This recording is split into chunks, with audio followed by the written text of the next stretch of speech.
Welcome back. You saw a tiny clip of that should explain a bit of what we're about to do at this time, as we're talking etiquette with Janet. Before we bring Janet in, we're going to take that clip. We'll go back to that film, and then we'll come back to talk with Janet.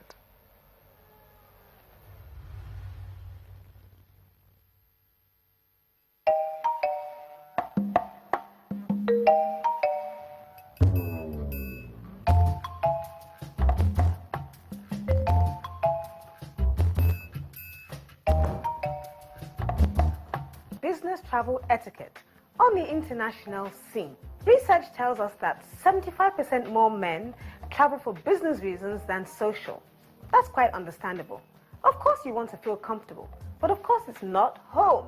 And therefore you must respect hotel facilities as well as hotel property.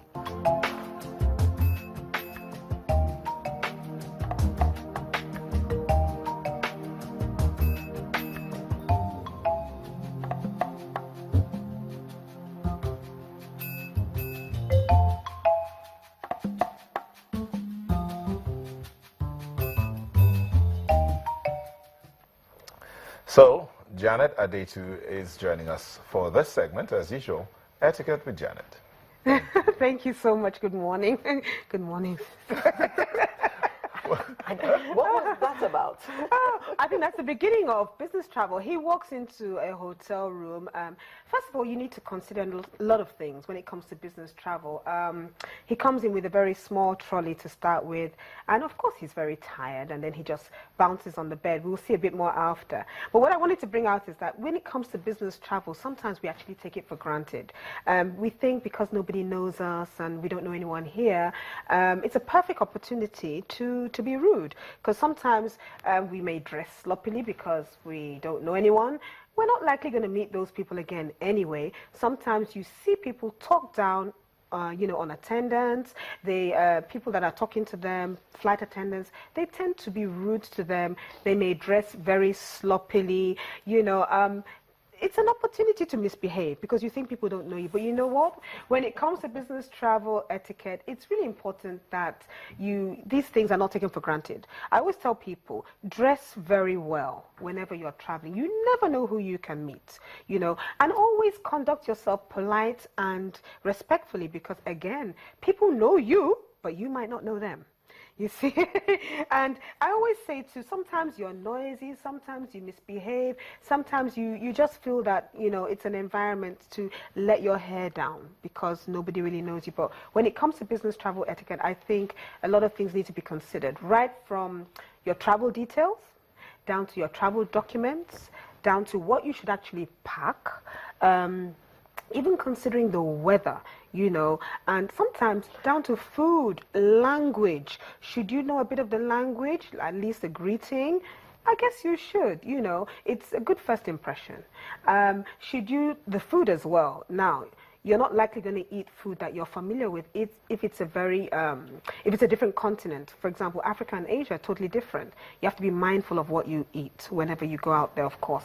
The weather as well. Some people think that everywhere is hot and therefore they don't pack an umbrella, they don't pack a coat. These are things that we take them for granted, but they are very, very important. He has a tiny suitcase there. Now, an average business trip internationally may be about 3 days.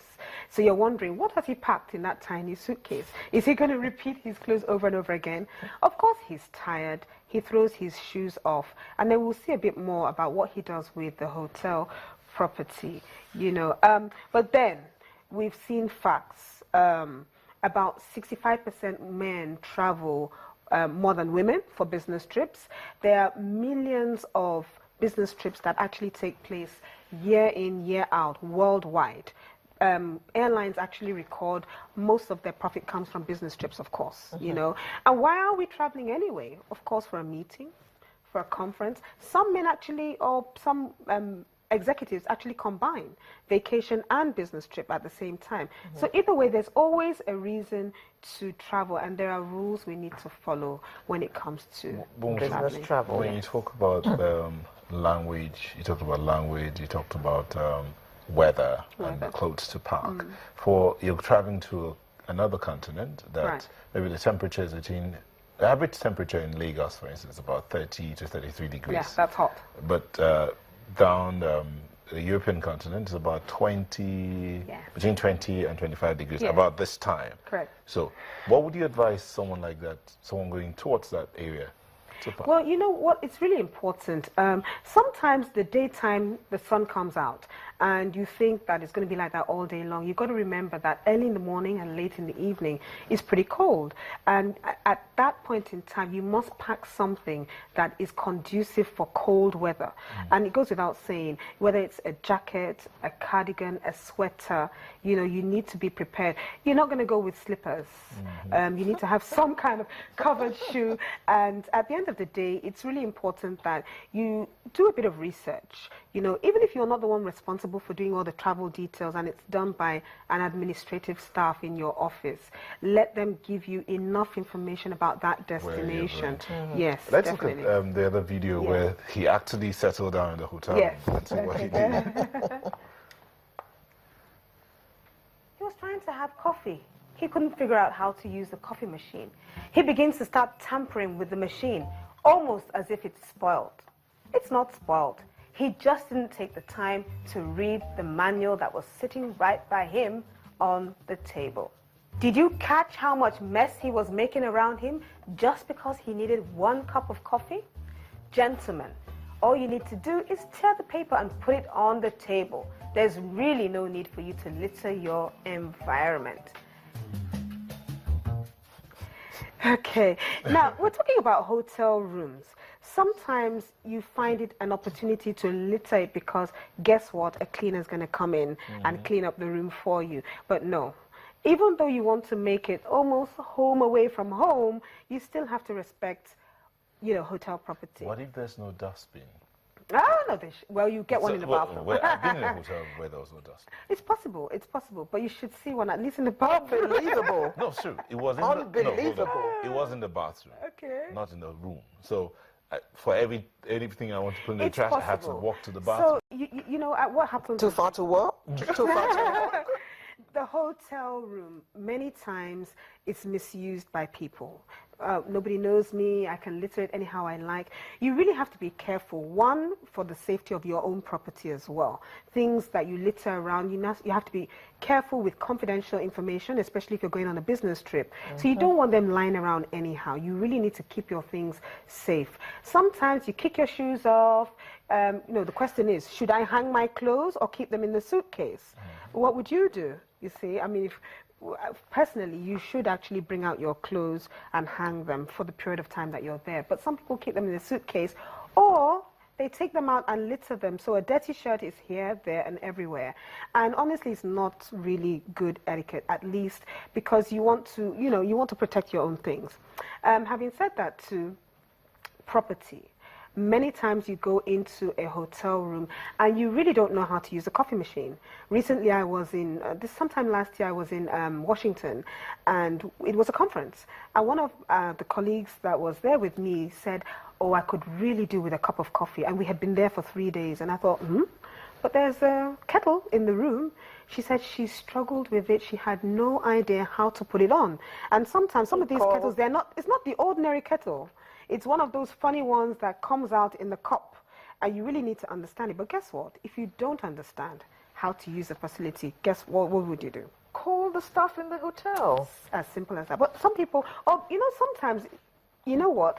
The rules and regulations or the instructions are on a piece of paper right on the table, but most of us don't see that. But wouldn't it be a lot easier if the porter that takes you to the room explains some of the simple things that you need? That's good etiquette. Say, look, this is how to put on the television. Sometimes you walk into a hotel and they will actually put the television on for you, you know. But yes, some things like the kettle, you need to know how to use it. Even the safe, you know, if you've never, most times if you know how to use a safe, they're always similar, you know. But if you don't know how to use a safe, again, you need to call ask and say, simple ask, you know, how do I use this? And don't spoil it. Sometimes even down to the ironing board. You don't even know how to set up the ironing board because the ironing board is not one that we're used to. Always need to ask at that. you know. Again, too, you said there's no dustbin, but most times, if you look around a bit, You'll find one in somewhere. the bathroom. You said something about hanging up your clothes. You talked Yes. about bringing them out of the Yes. suitcase and hang them. Yes. What about the towels? Good. That's another area that, when it comes to business travel etiquette, we tend to overlook. So sometimes you use the bathroom and you throw the towel and the bathrobe on the floor. Now, in this day and time, should the towels be washed every day? You know, it's becoming expensive. You even see little things by the bathroom table saying, please preserve soap and water and all of that. If it needs washing, throw it into the bathtub. If not, then hang it up. So sometimes people don't read that, and they always throw the towels on the floor. The assumption is that they want them to be washed over and over again by the hotel people. But you don't want them to be washed. You just throw them on the floor, and that's not nice. But you see, with towels, we need to be careful. Yes, we always want to use clean towels, but guess what? Sometimes you have 3-4 towels in the bathroom anyway. But do we respect the property of hotels? That's what is key here.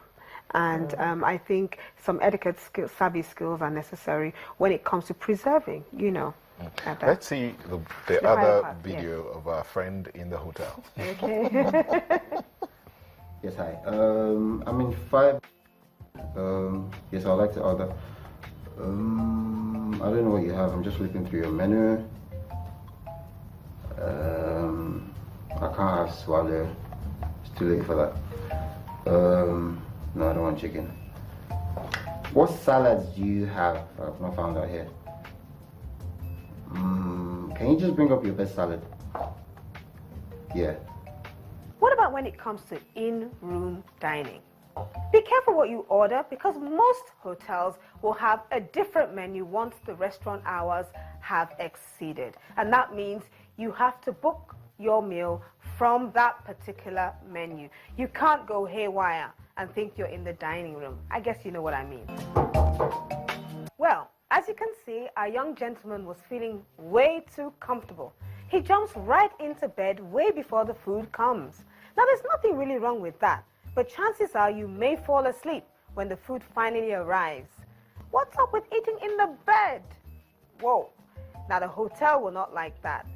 And it's best for you as well not to eat on the bed. For many